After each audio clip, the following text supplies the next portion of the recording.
तुम्ही आयुष्यात भूतकाळ आणि भविष्याची चिंता करू नका. गेलेली वेळ पुन्हा येणार नाही, तर भविष्य कसे असेल हे फक्त देवालाच माहीत आहे. यासाठी वर्तमानात जगण्याचा प्रयत्न करा. वर्तमानातील आपत्ती ही भविष्याची संपत्ती आहे. आयुष्यात सर्व परत मिळेल, पण गेलेली वेळ परत मिळणार नाही. म्हणून झालं त्या गोष्टीचा जास्त विचार करून वेळ घालवू नका. त्यापेक्षा परत कसं सुरू करता येईल याकडे लक्ष द्या. मैत्रीत स्वार्थ नक्कीच दडलेला असतो. यासाठी मर्यादित मित्र ठेवा. यामध्ये फक्त विश्वासू मित्रांचा समावेश करा. खरे मित्र वाईट दिवसात नक्कीच साथ देतात. वासना, क्रोध, लोभ यामुळे फक्त दुःख प्राप्त होते. त्यात समाधानी राहायला शिका. जर तुम्ही समाधानी राहायला शिकलात तर तुम्ही प्रत्येक परिस्थितीत जगू शकता. आयुष्यात नेहमी मेहनती असायला हवं. तसेच शिस्त आवश्यक आहे. जे शिस्तीशिवाय जीवन जगतात ते लोक स्वतःसाठी आणि त्यांच्या नातेवाईकांसाठी अडचणी निर्माण करतात. कुठलंही काम चांगलं करायचे असेल तर मन आणि तण दोन्ही निरोगी पाहिजे. यासाठी नेहमी प्राणायाम करा, योग करा. कुठलेही काम करताना अपयश आलं तर परत सुरू करा. फक्त मागच्या वेळी झालेल्या चुका लिहून काढा आणि लक्षात ठेवा. आध्यात्मिक शक्ती वाढवा. तुमच्या वाट्याला सुख आलेले असो नाहीतर दुःख, ते शाश्वत नाही.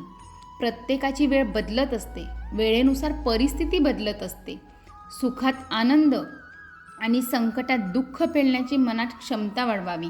म्हणून सुरुवातीपासूनच मनाला ध्यान धारणेची, प्राणायामाची, योग साधनेची सवय लावून घ्या.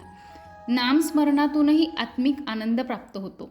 लक्षात ठेवा, पाण्याचा पेला किती भरलेला आहे आणि किती रिकामा आहे.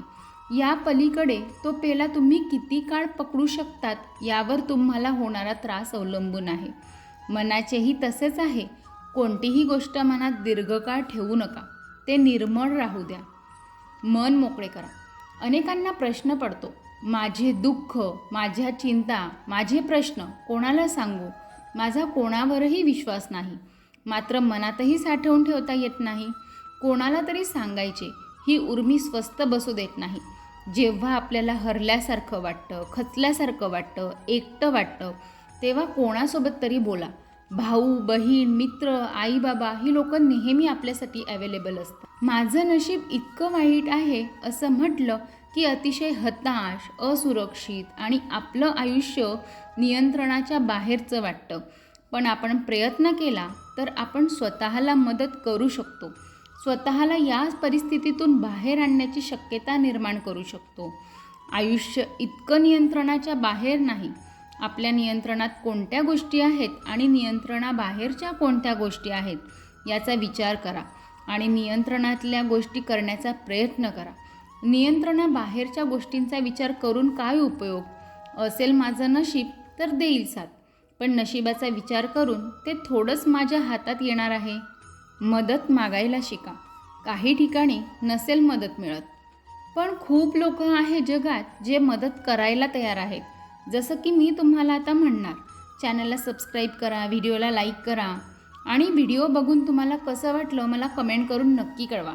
म्हणजे तुम्ही मला मदत करालच. यामुळे हा व्हिडिओ जास्तीत जास्त लोकांपर्यंत पोहोचेल. बघितलं, तुम्ही सुद्धा केली मदत. अशाच प्रकारे जगात असे खूप लोक आहेत जे नेहमी मदत करायला तत्पर आहेत. फक्त ते लोक ओळखा आणि त्यांच्याजवळ मदत मागायला शिका.